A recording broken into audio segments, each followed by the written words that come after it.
to concrete actions. Cooperating is not about blaming others.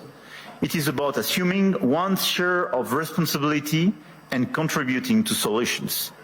So the objective of this G7 will be to build this framework of cooperation in order to fix the roots of these imbalances and restore efficient convergence and cooperation through multilateral frameworks. And the other objective is as well to build bridges and more cooperations with the emerging countries, the BRICS and the G20, because the fragmentation of this world would not make sense. Here, this point is for, I would say, the global agenda and how to see our G7 agenda. On the other side, we have the European answer. And for me, Europe clearly has to fix its key issues: the lack of growth, the lack of GDP per capita growth, and the three pillars of our strategy in order to deliver more sovereignty, more efficiency and more growth would be based on protection, simplification and investment.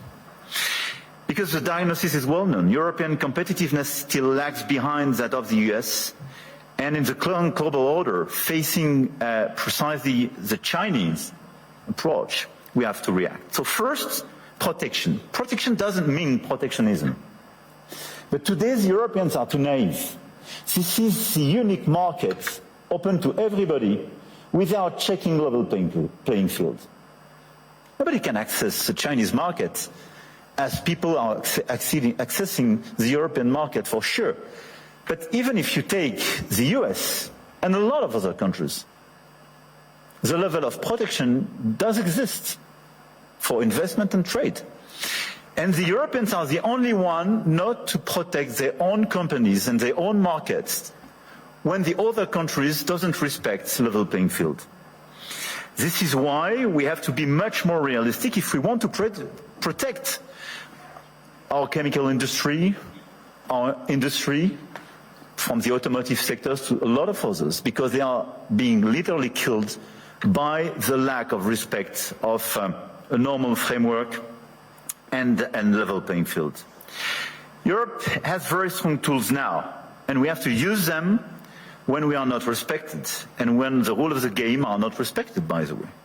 The anti-coercion mechanism is a powerful instrument, and we should not hesitate to deploy it in today's tough environment. We must also advance the principle of European preference. There is a North American preference in your market.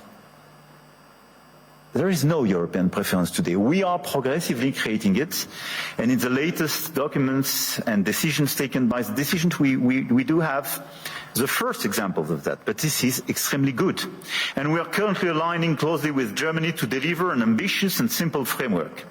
And this is a decisive project, and I count on the European Commission to present a proposal as well by early 2026 with the highest possible level of ambition in order to deliver, I would say, across the different sectors, the principle of European preference. This is a necessity. We must act on imports as well regarding this protection issue. And in the context of escalating trade tensions and Asian overcapacities, Europe must strengthen its trade defense instruments, including mirror measures to enforce regulatory standards, and we must improve the quality and added value of foreign direct investments, targeting projects with strong export potential. And this is core for the rebalancing with China. China is welcome, but what we need is more Chinese foreign direct investment in Europe in some key sectors to contribute to our growth, to transfer some technologies, and not just to export towards Europe some devices or products which sometimes don't have the same standards or are much more subsidized as the one being produced in Europe. It's not being protectionist, it's just restoring this level playing field and protecting our industry. So from safeguard clauses to mirror clauses to European preferences and incentives for more FDIs, this strategy is absolutely key. And in parallel, protecting our economies will also require a resilient strategy on both imports and exports to de-risk supply chains, particularly for raw materials, rare earths, semiconductors, chips, and to diversify our trade partners. The second pillar of the European economy and the European strategy should be simplification. And when I speak about simplification, we started with CSRD, CSDDD, and we have to do much more on different sectors, and we did it during the past few weeks on automotive, and we have to do it on chemical, digital, AI, banking, and so on. And the core of this simplification is sometimes to get rid of some recent regulations when they desynchronize in a certain way the European Union in comparison with the rest of the world. But we have as well to accelerate the deepening of the single market. On all these sectors, the 450 million inhabitants and consumers market should be the domestic market of all the EU companies. It's not yet the case as long as you have complexities. In doing so, we must ensure respect, technological neutrality and non-discrimination within the European Union. This is another pillar, another point of simplification. Neutral approach in terms of technology and non-discrimination. We discriminate during such a long time between the different sources of energies. It's counterproductive for the Europeans themselves. Companies have a role to play, and we must act, and you must act. And clearly, you must help identify and concretely help us to simplify where it is needed. But for me, this agenda of simplification is not a matter of discussion, but just implementation, speed and scale. The third pillar of the European strategy for more competitiveness and more autonomy is based on investment and innovation. We have to invest much more. If there is a GDP per capita so different between the US and Europe, 65% to 70% of the explanation is due to the difference in terms of innovation. And the US was much more innovative because of public and private investment. So in our budget for the months to come, because we will negotiate during the years, this year in Europe, we have to invest much more money in the critical sectors where the innovation will be made. AI, quantum, green tech, but as well defense and security. The size of our common budget is not the right one. We have to invest much more money in order to be much more credible and accelerate this innovation agenda. But at the same time, if you look at the situation, we don't have sufficient private investment, and this is one of the main differences. We do have the savings as the Europeans, much more than the US, by the way. But this saving is overinvested in bonds, and sometimes in equities, but outside Europe. So this is why the top priority should be securitization program.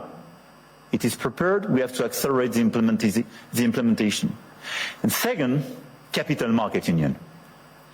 Precisely in order to have more integration and simplification, but to have an efficient capital market union in order to invest much more money and use our savings to be invested on innovation and equity in Europe. This agenda for me is our top priority, both the global and the European one. And it is to be implemented in the months to come, because everything is about acceleration. And France is committed to deliver this agenda. We work very closely with our key partner. And at the same time, our objective for France is to stabilize our results and our macro approach, and to remain the highly attractive country we are. We've been the most attractive country of Europe during the past 6 years, and to consolidate our deep structural reforms and our key advantage. And on top of the business framework we have, I want here to insist on the fact that we have a competitive, stable, low-carbon electricity supply. We exported last year 90 terawatt-hours of electricity, and a low-carbon one, based on our nuclear model. We have world-class innovation and research capabilities, and we will improve them. And we have one of the most vivid an active ecosystem in AI, quantum computing, energy transition, etc., and a lot of the startups and unicorns and large caps of these sectors are with me in my delegation today. And on top of that, let me insist, and I will stop here, on the fact that we have a high-quality infrastructure and large market with strong purchasing power. And we have a place where rule of law and predictability is still the rule of the game. And my guess is that it is largely underpriced by the market. And beyond what you can do in terms of investment, what you can do in terms of strong ambitions, having a place like Europe, which sometimes is too slow, for sure, and needs to be reformed, for sure, but which is predictable, loyal, and where you know that the rule of the game is just the rule of law, it's a good place. And I think this is a good place for today and for tomorrow. So we will be committed during 2026 to try to deliver this global agenda in order to fix global imbalances through more cooperations. And we will do our best in order to have a stronger Europe, much stronger, and more autonomous, based on the pillars I just mentioned, and based as well, and we can revert in the dialogue, but on more investment and commitments on defense and security, because we have to invest much more and invest much more. Because we do believe, and here in the epicenter of this continent, we do believe that we need more growth, we need more stability in this world. But we do prefer respect to bullies, we do prefer science to plotism, and we do prefer rule of law to brutality. You're welcome in Europe, and you are more than welcome to France.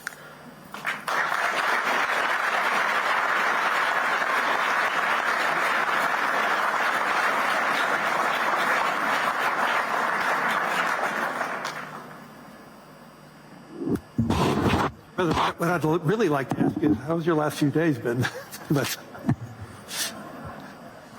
importantly, though, you framed out an economic direction for France and for Europe. If you had to prioritize to transform France and Europe as fast as possible, you close saying, yes, we are slow, yes, but what can we do right now to really accelerate it, to broaden the economies across Europe, that we have more participants? Is there any one silver bullet that you could do to really accelerate that type of growth? I don't think there is one silver bullet, but I think on the very short run, given the situation in some critical sectors, I think the European preference is a necessity because we are desynchronized with the others. And the second one is clearly a big bunch of simplifications. The 28th regime, which is being prepared by the Commission, and the deepening of the single market is key. And this is why I insisted on capital market union. I think if we deliver European preference and capital market union, then here are two game changers. Well, you know, I've been talking about the capital market union in Europe as one of the major hindrances compared to the U.S. And so, yes, but I do believe, as we witnessed starting last year, we're starting to see it accelerate this year, you're starting to see more international flows coming back to Europe. And so that is beginning, and so I do believe that will accelerate.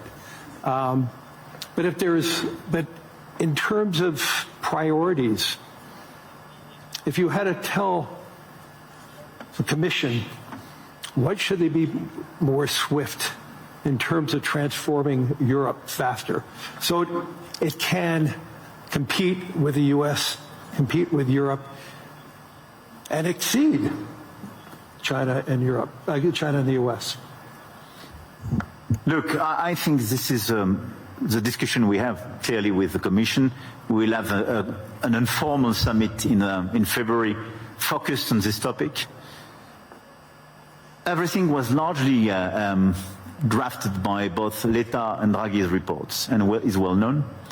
I think the difference is that Draghi was before China surpluses vis-à-vis Europe. I mean, we should not underestimate the fact that 2025, for the very first time, $1 trillion. Yeah, China has such a surplus vis-à-vis the rest of the world, 1/3 vis-à-vis the US, 1/3 Europe, 1/3 the rest of the world. It was $1 trillion. It was bigger than any other time. Yeah, and for the first time, the deficit between Germany and China was a trade deficit for Germany.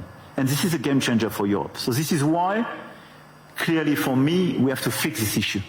And second, it's about the tariffs. So if I have to tell you what could change the game and our approach for all of us in the year to come, for me it would be a bunch of simplification with all this omnibus package for the Commission, sector by sector, European preference, capital market union, and dismantling of the tariff between US and Europe. Because in such a context, what doesn't make sense is to have tariffs between allies. Right. We have to fix the war in Ukraine. We have to help the Ukrainians to resist and find a sustainable peace. We have to fix prosperity in democracies. I mean, it doesn't make sense to have tariffs and be divided, and even to threaten now with additional tariffs. We can use it. I mean, the crazy thing is that we can be put in a situation to use the anti-coercion mechanism for the very first time vis-à-vis the US if they put additional tariffs. Can you imagine that? This is crazy. This is, I mean, I do regret that. But this is a consequence of just unpredictability and useless aggressivity. So what we have to do is to remain very calm, all of us. We have such an agenda with so many opportunities and so many challenges. So let's be focused on peace in Europe. Everybody should be focused to help the Ukrainians to have a sustainable peace. Level playing field and fixing the issues and this imbalances with China, because it's an issue for the Europeans and the Americans. And third, let's be focused on more competitiveness in Europe and this big acceleration, full stop. Throughout the sessions today, and I think during the week, AI is going to be the dominant conversation. And the question is, how does AI develop in Europe? I know there was one conversation already being held on that. What is your vision of AI for France specifically? Look, we are strong believer, and 1 year ago we organized this AI summit in Paris, and we are one of the most vibrant ecosystems in Europe. We really believe and we are committed on AI because we really think that this is a game changer, not just in terms of productivity precisely and growth, but I mean because this is a true revolution. We have assets in order to do so. You have a grid and you have power too. We have power. And a grid. And low carbon energy. Yeah. No need to have new, coal plants and or oil production in order to deliver the capacities for AI. I mean, this is important. We have 90 terawatt-hour available for more AI activities. We have a national grid, super pilotable. Third, we have available capacities for more data centers and computing capacities. And we are delivering the agenda announced 1 year ago.